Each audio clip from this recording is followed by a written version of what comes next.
થોડી કઠણ વાત કરું છું,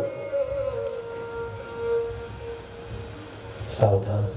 અને આ બધી વસ્તુ ઊભી થાય છે ઈર્ષામાં. સંસ્કૃતમાં ઈર્ષાને અસૂયા કહેવાય છે. અસૂયા એટલે ઈર્ષા. અને હું જેની કથા કરી રહ્યો છું એનું નામ છે અનસૂયા. અસૂયા અને અનસૂયા. અનસૂયાનો અર્થ જ એ થાય કે જે સ્ત્રી કોઈની ઈર્ષા જ નથી કરતી એનું નામ અનસૂયા. માતા અનસૂયાને આટલે પવિત્રતાની ટોચ ઉપર પહોંચાડ્યા હોય તો એક જ વસ્તુ કે એણે કોઈની ઈર્ષા નથી કરી. કોઈની. ત્રણેય દેવીઓ દેવ પાસે ગઈ. બ્રહ્મા વિષ્ણુ મહાદેવ નીકળ્યા. શું કામે નીકળ્યા? કે એક સતીની પરીક્ષા કરવા માટે નીકળ્યા. અમારે વિષ્ણુ ભગવાન કે હું સતીની પરીક્ષા લગભગ તો નથી કરવા જાતો. કેમ? કે એક વખત વૃંદા નામની સ્ત્રીની પરીક્ષા કરવા ગયો. વૃંદા, અને એને મને શ્રાપ દીધો કે હે ભગવાન તું પથ્થર થઈ જા. અને તેનું હું પથ્થર થઈ ગયો છું. હજી ભગવાન થાતા મને આવડતું નથી. માટે કોઈ બીજાની ગમે એની પરીક્ષા કરી શકાય, પણ સતી સ્ત્રી હોય ને ત્યાં ન જવાય. તે ભગવાન શંકર કે હું તો સતી સ્ત્રીને માતા કહું છું એટલે હું એ ન કરી શકું. બ્રહ્માજી કે સતી સ્ત્રી બધી મારી દીકરીઓ કહેવાય, મારે પણ પરીક્ષા ન થાય. તો આની પરીક્ષા હવે કરવી કેમ? બ્રહ્મા વિષ્ણુ અને મહાદેવ જેવા દેવતાઓ પણ સતી સ્ત્રીથી ડરે. એ સ્ત્રીમાં કેટલી બધી શક્તિ હશે તમે વિચાર કરો. બહેનો, તમે અબળા નથી. અત્યારે તો સ્ત્રીઓની કેટલી બધી વાતો કરવા વાળા ટીવીમાં કાર્યક્રમો આપે છે. સ્ત્રીઓને આમ કરવું જોઈએ, સ્ત્રીઓને આમ કરવું જોઈએ. હા, અત્યારે સરકાર શું કહે છે કે સ્ત્રીઓને માટે આટલું અનામત આપવું જોઈએ. અરે મૂર્ખાઓ, સરકારમાં બેઠેલાઓ, તમે શું અમારી માતાઓને અનામત આપી શકો? અમે તમને 99% અનામત આપી દીધો છે. 99% અનામત સ્ત્રીઓને. જો 10મો સ્કંદ આવવા દો બહેનો, નકરી ગોપીઓની જ વાત આવશે. અમારા એકે ગોપાની વશમાં વાત નહીં આવી. અને એટલી બધી ગોપીઓની વચ્ચે એક જ ગોપો હોય તો કોઈ કૃષ્ણ છે, બાકી વૈષ્ણવ કે ગોપો કોઈ છે જ નહીં. આખી કથામાં ન મળે. જગતનો નાથ એક જ. 99% તમે. અને આ દેશનો ઉદ્ધાર ગોપીઓએ કર્યો. બે બોલો તો હવે તમારો મહિનો આવે કે ન આવે? અમે તો ક્યાં બેડીઓ પીવામાંથી નવરા થયા? તે દી નવરા નહોતા, અટાણે એમ બેડીઓ પીવા નવરા નથી. હવે હું કરી દઈ તમને સમજાય? સાવધાન કરું છું. ત્રણેય દેવોએ વસ્ત્રહીન રૂપને ધારણ કર્યા. 5 વાગ્યાનો સમય. ત્રણેય દેવતાઓ શરીરમાંથી કપડા પહેર્યા નથી, દિગંબર રૂપ લઈને આવ્યા. કરપાત્રી વિના ખોબા ધર્યા. 5 વાગ્યામાં અત્રી સ્નાન કરવા ગયા અને પાછળથી આવીને બોલ્યા ભિક્ષાન્દેહી. અનસૂયાજી સ્વાગત કરવા આવે છે. અનસૂયાજી કોઈ પુરુષની સામે જોતા જ નહીં. એટલે આ ત્રણેય મહાત્માઓના પગને જોઈને પ્રણામ કર્યા. મહાત્માઓ, અત્રીના આંગણામાં તમારું સ્વાગત છે. માગો, શું ભિક્ષા આપો? મારા ત્રણેય દેવતાઓ પરીક્ષા કરવા આવ્યા છે. એને કહ્યું, માતા, અમે દિગંબર છીએ, અમે કરપાત્રી છીએ. તમે તમારા શરીર ઉપરના કપડા દૂર કરો, સ્નાન કરો, ખોબામાં ભિક્ષા લ્યો, ખોબામાં, અને અમને આપો. અમે કપડાથી ઓભળાઈ છીએ, અમે વાસણથી ઓભળાઈ છીએ, ખોબામાં ભિક્ષા આપો. અનસૂયાજી ઓરડામાં આવ્યા. આંખમાં આંસુ આવી ગયા. અરે મારી હાથે કઈ પ્રકારની પરીક્ષા છે? શું કરું? વસ્ત્રને ઉતારું તો મારો સતી ધર્મ નાશ પામે. સ્ત્રીઓને શ્રૃંગાર ધરવાની છૂટ છે. તમે સુંદર દેખાવની બહુ સારી વાત છે, પણ તમારા શ્રૃંગારથી કોઈ પરપુરુષને લલચાવવાનો પ્રયત્ન ન કરો. જો કરશો તો તમારો સતી ધર્મ ખલાસ થઈ જશે. યાદ રાખો, તમારા શ્રૃંગારથી તમે તમારા ધણીને પ્રસન્ન કરો. છૂટ છે તમને. રૂપાળા તમે એકલા નથી, રૂપાળા તો અમારે માં પાર્વતીજી પણ છે, વર્ણન મળે છે. રૂપાળા તો માં સીતાજી પણ છે, રામાયણમાં વર્ણન આવે છે. રૂપાળા ને શ્રીંગાર વાળા તો જગદંબા, બધી માતાઓ રૂપાળી છે આપણી, એક એક રૂપી નથી. પણ દુનિયાને લલચાવવા માટેના કોઈ રૂપ તમે ન ધરો માતાઓ, સમાજમાં બગાડ આવે છે. તમે વાંચો છો છેલ્લા 1.5-2 વર્ષમાં છેડતીના કેટલા પ્રસંગ વધી ગયા છે. દુઃખ થાય, વ્યાસપીઠને બહુ દુઃખ થાય છે. આવું કેમ બને છે? આવું થવાનું કારણ શું છે?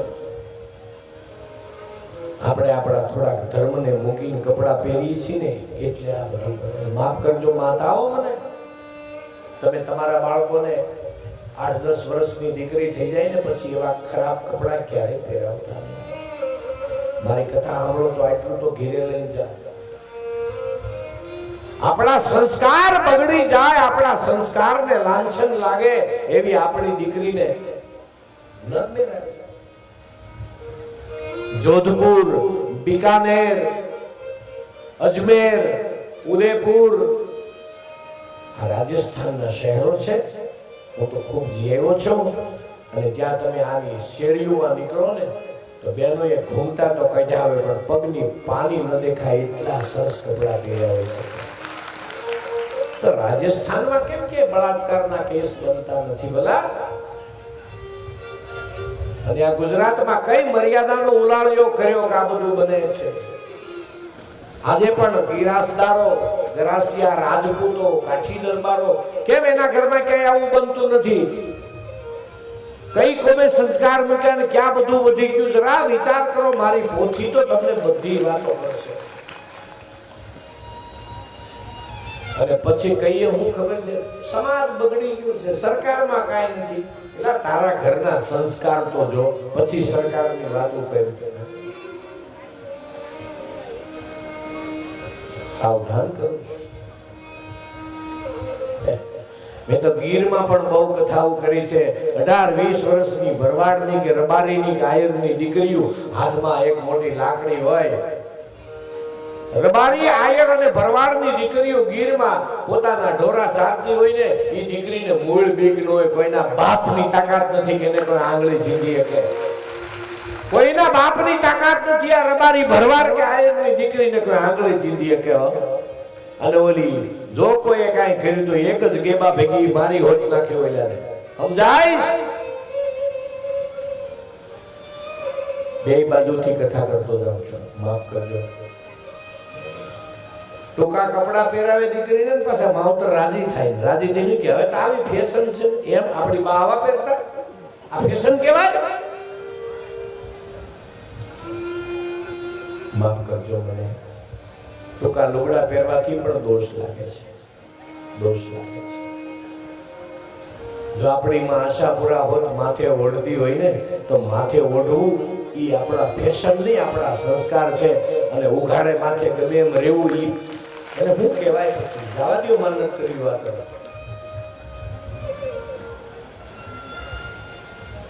સાવધાન કરું છું. ઓરડામાં જઈને અનસુયાજી વિચાર કરે છે કે વસ્ત્ર કાઢી નાખીશ તો મારા સતી ધર્મનો નાશ થઈ જશે. હવે શું કરું? અને બીજું કે આંગણે આવેલાને જો ભિક્ષા નહીં દઉં તો એ મારો સતી ધર્મ જશે. મારા ધણી તો ઘેરે નથી. ઘેરે આંગણે આવેલાને જો હું નહીં આપું તોય સતી ધર્મ જશે, આપીશ તોય સતી ધર્મ જશે. આપણે મંદિરોના ધર્મ ના હાચવી શકીએ તો કાંઈ નહીં, બીજા ધર્મ ના હાચવી શકીએ તો કાંઈ નહીં. બેનો ભાઈઓ, આપણે તો ગ્રહસ્થાશ્રમી છીએ, ગ્રહસ્થી છીએ. અને આપણે બીજા એકેય ધર્મ નો પાળી શકીએ તો કાંઈ નહીં, પણ આપણે આપણો આંગણાનો ધર્મ પાળી લ્યો ને તોય ભગવાન આવે. જાજી કાંઈ કરવાની જરૂર નથી. સગા સારીને આંગણાનો ધર્મ. જલારામ બાપાને ભગવાન હુકમ આવ્યો, આંગણાનો ધર્મ ઈ પાળતા હતા.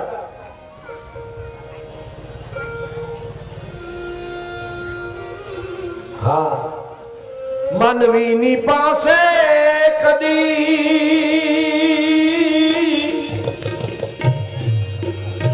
માણસની પાસે બીજો માણસ કોઈની ન આવે.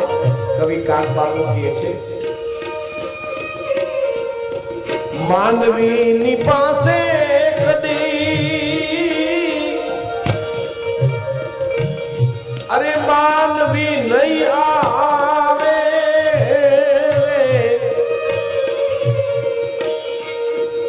એ જે તારા દિવસ ને એ દેખીને જો દુખિયા આવે રે આવતારો મીઠો આપ રે તારા આંગણિયા એ પૂછીને જો કોઈ આવે રે આવતારો મીઠો આપ રે આખું ગીત તો નહીં ગાઉં પણ કાગ કે ને પાણી માગે પાણી માગે અરે કાગ કે ને પાણી માગે સાથે બેસીને ખાજે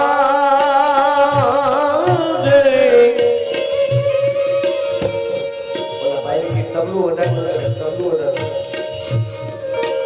પકડાય છે તબલું દબાવીને વગાડો થોડું.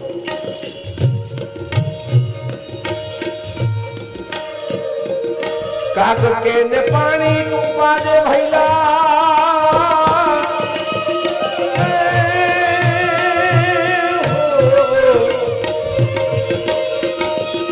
કાગ કે ને પાણી પાદે સાથે બેસી ખાને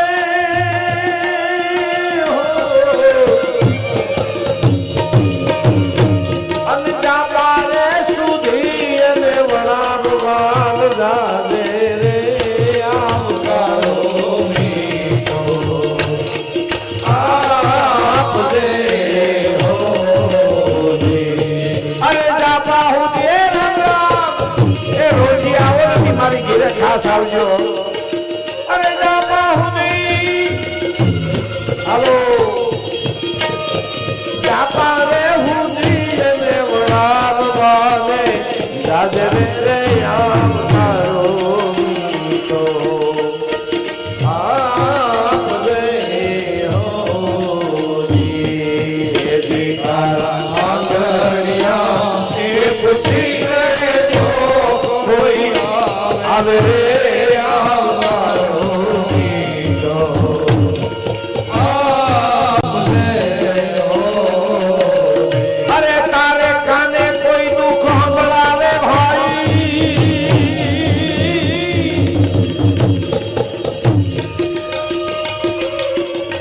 એથી તારે કાને રે સંકટ ને સંભળાવે એ બને તો થોડું આપ દે હો તારા આંગણિયા એ પૂછીને જો કોઈ આવે રે આવતારો મીઠો આપ દે હો એ જી આવતારો મીઠો આપ દે હો. ભિક્ષા ન આપું તોય દુઃખ ભિક્ષા આપું તોય દુઃખ. હવે શું કરવું? હાથમાં જળની અંજળી લીધી. હે પરમાત્મા અમે તો આંધળા કહેવાય દેખતો તો તું છો પ્રભુ. મન વચન કર્મ અને કાયા. સ્ત્રી પોતાના ધણીને 4 વસ્તુ સોંપી દે છે. શાસ્ત્ર કહે છે મન વચન કર્મ અને કાયા શરીર.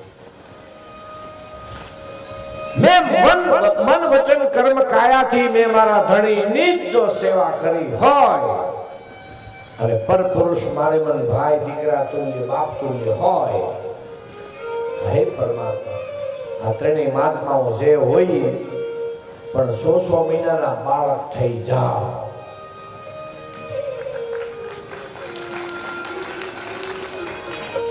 મારે કવિએ લખ્યું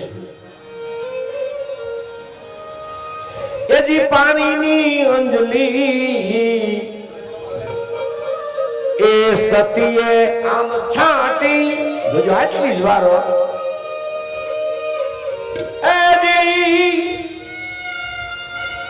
એ પાણીની અંજલી સતીએ છાંટીને બનાવી નાખ્યા ત્રણેયને એ બાળ.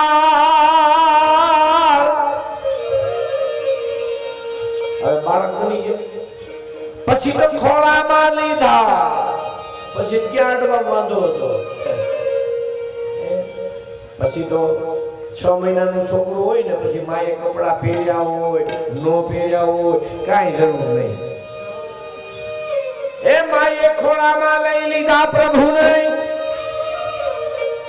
ખોળામાં લઈ પછી પૈપાન કરાવ્યા. પ્રભુ ખોબામાં લઈને કહેતા હતા ને ખોબામાં લઈને ભિક્ષા. હવે ખોબોય નહીં, સીધા સીધા વહી આવો. સીધે સીધા જ વહી આવો. બીજી લપ નહીં હો. તમારું મોઢું લાવવા દો. એ જી ખોળામાં લઈ માએ પ્રભુને પૈપાન કરાવ્યા અને પછી પારણે ઝુલાવ્યા છે ભગવાન ની માતા હંસો